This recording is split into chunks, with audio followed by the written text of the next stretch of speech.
तर मंडळी, welcome back to my YouTube channel ज्याचं नाव आहे डेली डोस विथ विशाखा।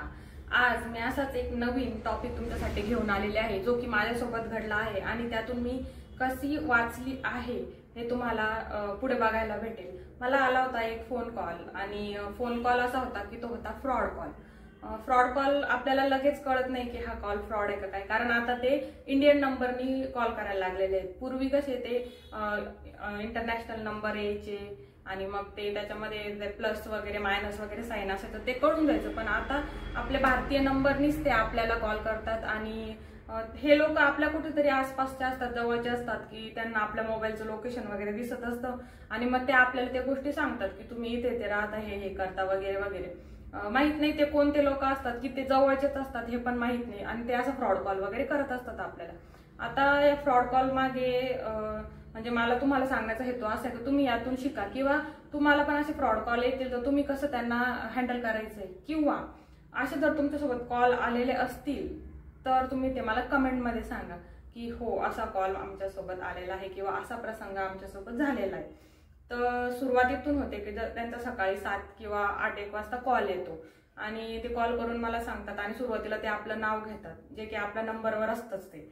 मग ते आपलं नाव वगैरे घेतात आणि आपल्याला सांगतात की तुम्ही इथे इथे व्हिजिट केली होती रिसेंटली आणि तुम्हाला एक गिफ्ट हॅम्पर लागलेला आहे आणि लकी ड्रॉ विनर्स मध्ये तुमचा नंबर आहे। आम्ही 20 का 25 लकी ड्रॉ काढलेले आहेत आणि त्यामध्ये तुमचा 12-13वा नंबर आलेला आहे। मग तुम्ही जो लकी ड्रॉचं कूपन भरलं होतं त्यावरती तुमचं नाव आणि नंबर तुम्ही टाकलेलं होतं, त्यामुळे आम्ही तुम्हाला कॉन्टॅक्ट केला। आता उद्या आम्ही याचा इव्हेंट ऑर्गनाइज केला आहे आणि तुमचा जो लकी ड्रॉचा नंबर लागलेला आहे त्यामध्ये तुम्हाला मोठं गिफ्ट हॅम्पर लागलंय। त्यामध्ये मोठं गिफ्ट हॅम्पर म्हणजे काय असतं तर डिनर सेट, आणि ते बोलतात की तुम्हाला चांदीचा गणपती लागलाय आणि रिलायन्स मॉलचं तुम्हाला 2 ते 3 हजाराचे शॉपिंग व्हाउचर्स मिळतात, ते देतात आपल्याला। त्यांचं असं म्हणणं असतं की तुम्ही शॉपिंग करा आणि हे व्हाउचर दाखवा, तुमची शॉपिंग फ्री होऊन जाईल, त्याच्यातला तो प्रकार आहे। आणि मग आपण विचार करायला लागतो की मी तर ह्या ठिकाणी कधी गेलेली नाहीये, म्हणजे जरी गेली पण असेल तर 4-5 वर्षापूर्वी गेली होते, आता तर रिसेंटली मी तिथे व्हिजिट पण नाही केली। मग मला कळून गेलं की हा कॉल फ्रॉड आहे आणि यांचा काहीतरी वेगळाच हेतू दिसतोय। मग ते बोलतात तुम्ही प्लीज इव्हेंटला या, आम्ही लंच ठेवलाय, हे ठेवलंय, ते ठेवलंय, आपल्याला ते भरपूर सगळ्या गोष्टींचं ते आकर्षण दाखवतात। मग म्हटलं मला तर काही जमणार नाही यायला, मग तुम्ही माझं पार्सल काय करशाल म्हटलं आता। मग ते बोलले की नाही, तुम्ही इव्हेंट जरी उद्या झाला तरी 2 ते 3 दिवसामध्ये तुम्ही ते पार्सल तुम्ही रिसीव करा आणि म्हणजे मग आम्हाला पण टेन्शन राहणार नाही, आम्ही ऑर्गनाइज केलेलं आहे तर ते पार्सल आम्हाला सांभाळावं लागतील, असं काहीतरी ते सांगता आपल्याला। मग ठीक आहे, मग आता पार्सल तर रिसीव नाही करता येणार, म्हटलं मग तुम्ही कुरिअर करा मला, मी तुम्हाला ऍड्रेस पाठवते, त्या ऍड्रेसवरती मला नाही यायचं तुमच्या इव्हेंटला, मला वेळच नाहीये, तर मला कुरिअर करा। ते कुरिअर पण नाही करत, मग ऍक्च्युअली ते फ्रॉडच आहेत, ते काय कुरिअर करणार आहे, मग कुरिअर पण नाही। मग म्हटलं कोणाला तरी पाठवू का रिसीव करायला, तर ते नाही बोलतात, ते बोलतात कपलच यायला पाहिजे। आणि या ठिकाणी मी त्यांना डायरेक्ट नाही म्हटली की मला नकोय तुमचं गिफ्ट हॅम्पर आणि मला यायला काही जमणार नाही। आता अशा वेळेस जर एखादी दुसरी व्यक्ती असली तर ती खरंच हो म्हटली असती की हो मी येणार आहे ते गिफ्ट हॅम्पर घ्यायला, किंवा त्या एरियामधली असेल जवळच। आता त्यांनी मला ज्या हॉटेलचं नाव सांगितलं, ज्या एरियामध्ये मी राहत होते ते सगळं मला माहित होतं आणि समजा मी जर तिथे राहत असते तर मी गेली पण असते कदाचित ते हॅम्पर वगैरे घ्यायला। मग आता मी लांब राहते आणि माझ्या ठिकाणी दुसरं कोणी असतं तर त्यांना म्हणजे आपण सांगितलं असतं की हो मी येतोय ते पार्सल घ्यायला म्हणा किंवा ते गिफ्ट हॅम्पर घ्यायला म्हणा। मग त्यांचं लगेच पुढची स्ट्रॅटेजी तयार असते, मग ते बोलतात की तुम्ही तुमचा ऍड्रेस सेंड करा, तुमचा व्हॅलिड मोबाईल नंबर सेंड करा जो आम्हाला रजिस्ट्रेशनसाठी लागेल, मग त्या मोबाईलवर एक OTP येईल, मग तो OTP द्या, मग तुमचा मोबाईल उद्याच्या इव्हेंटसाठी तो रजिस्टर होऊन जाईल, म्हणजे आम्हाला जी काही प्रोसिजर असते ती सोपी जाईल, हे ते असे आपल्याला ते भुलवतात आणि काही लोक याला बळी पडतात। आता सध्या हा नवीन ट्रेंड आलाय यांचा फसवण्याचा, की ते आपल्याला असं गिफ्ट हॅम्पर याच्या त्याच्यामध्ये फसवतात। कारण आपण जे आहेत आता मॉलमध्ये फिरायला जाणार आहे किंवा अशा एखाद्या मोठ्या हॉटेलमध्ये म्हणा, अशा इव्हेंट्समध्ये म्हणा, आपण जातो, नंबर वगैरे देतो किंवा ऑनलाईन आपण तिकीट्स वगैरे परचेस करतो, तर ते सगळ्या गोष्टी होत असतात। त्यामुळे त्यांना हा डेटा भेटणं काही खूप अवघड गोष्ट नाही, एकदम सोपी गोष्ट आहे त्यांच्यासाठी। मग म्हटलं मला तर काही यायला जमणार नाही, मग म्हटलं कळवते तुम्हाला, असं करून मी तो फोन ठेवून दिला। आता फोन ठेवून दिला मी, तो म्हणजे ती गोष्ट तिथंच विसरून गेली, सोडून दिला विषय, काय काही खरं नाही म्हणून. मग झाले 7-8-10 दिवस झाले. परत दुसऱ्या नंबरनी त्याच वेळी सकाळी फोन आला, 8:30-9ला फोन आला असेल. मग ते बोलतात की परत त्यांनी माझं नाव घेतलं, त्यांनी सांगितलं रिसेंटली तुम्ही इथे व्हिजिट केली होती, जे की मी कधीच व्हिजिट केली नाही. मी केलेली असेल व्हिजिट 3-4 वर्षापूर्वी. आता ते 3-4 वर्षापूर्वीचा खरं त्यांच्याकडे तो डेटा असणार आहे का, काहीही सांगतात. आणि मग ते आपल्याला, मग मी म्हटलं 1 मिनिट थांबा, तुमचं माझा लकी ड्रॉमध्ये नंबर आलेला आहे का म्हटलं. ते बोलले हो, मला चांदीचा गणपती असेल, डिनर सेट असेल, गिफ्ट व्हाउचर असेल आणि अजून काही असेल म्हटलं, तुम्ही लंच पण ऑर्गनाईज केला असेल आणि एक इव्हेंट पण आहे, तो बी उद्याच. मग ती थोडीशी हे झाली.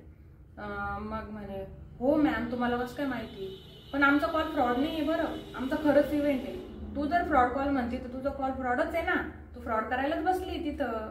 त्यामुळे मग मी पण मग तिची मजाक घ्यायला सुरुवात केली. म्हटलं मला काही यायला जमणार नाही. परत मी तिला तेच कारण सांगितलं, माझं तुम्ही पार्सल कुरिअरने पाठवा, कारण मी तिथे जवळ राहत नाही आणि मी जर एखाद्या व्यक्तीला पाठवलं तर ते कपल म्हणून येऊ शकत नाही, ते सिंगल म्हणून येते. तुम्हाला तर कपलच पाहिजे की तुम्ही कपल म्हणूनच ते रिसिव्ह करायला या, असं काही कारण सांगतात ते. आणि ऍक्च्युली ह्या लोकांचा हा जो स्कॅम आहे ना, ते कपल्सला वगैरे फसवण्याचं काहीतरी असेल म्हणून ते कपल हे करतात की कपल म्हणून या. आणि समजा ह्या गोष्टीचं त्यांच्यासोबत आपण कॉन्टॅक्ट ठेवला किंवा ते रजिस्ट्रेशन वगैरे केलं तर हे आपला OTP वगैरे मागून आपला मोबाईलचा सगळा डेटा घेऊ शकतात. आणि त्यांच्याकडे असतो तो डेटा, नॉर्मल डेटा असतो, पण जो मेन डेटा असतो तो आपल्याकडे आपल्या मोबाईलमध्ये, म्हणजे प्रत्येकाच्याच मोबाईलमध्ये आता हा डेटा आहे. आणि पर्सनल डेटा यूज करून ते आपल्याला ब्लॅकमेल करू शकतात, आपल्याकडून पैसे उकळवू शकतात. आणि असे 100 प्रकार मार्केटमध्ये चाललेले. सगळ्यात पहिले हा फ्रॉड स्कॅमचा आलं होतं तेव्हा ते कार द्यायचे, सँट्रो कार. आता ती सँट्रो कार बंद झाली. मग त्याच्यानंतर मध्ये हे क्रेडिट कार्डवाले, लोनवाले, बरेच काय काय आलेले ते, त्यांचं पण आता थोडं कमी झालं. आणि आता हे मॉलवाले वेगळेच आलेत. म्हणजे आपले म्हणजे खरंच माणूस त्याच्याशी रिलेट करतो आणि त्या गोष्टीच्या आहारी जातो. मग ह्या गोष्टींच्या आहारी जाऊ नये म्हणून हा किस्सा मी तुमच्यासोबत शेअर केलेला आहे. मी तर याच्यातून वाचले, पण तुमच्यासारखे काही लोक पण याच्यातून वाचू शकता. आणि काहींसोबत जर असा स्कॅम घडला असेल तर त्यांनी मला कमेंट करा आणि सांगा की तुमच्यासोबत कोणता स्कॅम घडलाय. आणि भविष्यात घडू पण शकतो, त्यासाठी तुम्ही सावध राहा. असं कोणी पण तुम्हाला म्हटलं की तुम्ही इथे व्हिजिट केली होती, आपण केलेली जरी असेल तरी नाहीच म्हणायचं. जोपर्यंत त्या गोष्टीचं व्हेरिफिकेशन होत नाही तोपर्यंत आपण नाहीच म्हणायचं. म्हणजे त्या लोकांना कळतं की हा व्यक्ती काही आपल्या जाळ्यात अडकणार नाही. आणि काही काही महिला असतात अशा, किंवा पुरुष पण असतात, अशिक्षित असतात, त्यांना जर म्हटलं की तुम्हाला हे भेटणार आहे ते गिफ्टसाठी, ते बक्षीससाठी, ते लगेच येड्यासारखं लगेच डेटा देऊन टाकतात, OTP देऊन मोकळे होतात. महिलांमध्ये तर हा प्रकार जास्त होतोय फ्रॉड स्कॅमचा, कारण मग त्यांना ते सोनं चांदीचं इतकं येडं असतं आणि हे लोक त्याच गोष्टीला टार्गेट करतात. गिफ्ट, सोनं चांदी आणि ते काही व्हाउचर, हाच टार्गेट आहे यांचा. त्यामुळे या गोष्टीला बळी पडू नका आणि सतर्क राहा. असे कॉल, आता मोबाईल तर काय आपण बंद ठेवू शकत नाही, असे कॉल तर येतच जाणार आहे. आणि त्याच्यामधून तुम्ही वाचण्याचा प्रयत्न करा. किंवा तुमच्या घरात असं कोणासोबत घडत असेल तर त्या गोष्टीपासून लगेच सावध व्हा आणि ती गोष्ट बंद करा किंवा तो फोन ठेवून द्या, त्या गोष्टीला रिप्लाय देऊ नका.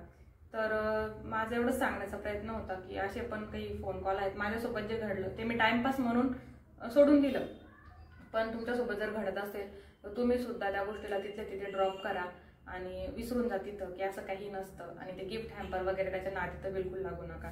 तर चला तर मंडळी, मग संपलाय आजचा विषय. तुम्हाला व्हिडिओ कसा वाटला ते कमेंट करून नक्की सांगा. व्हिडिओला लाईक, शेअर आणि सबस्क्राईब करा. आणि हो, असाच माझ्या व्हिडिओला प्रतिसाद देत राहा. असेच नवनवीन किस्से मी तुमच्यासाठी घेऊन येणार आहे.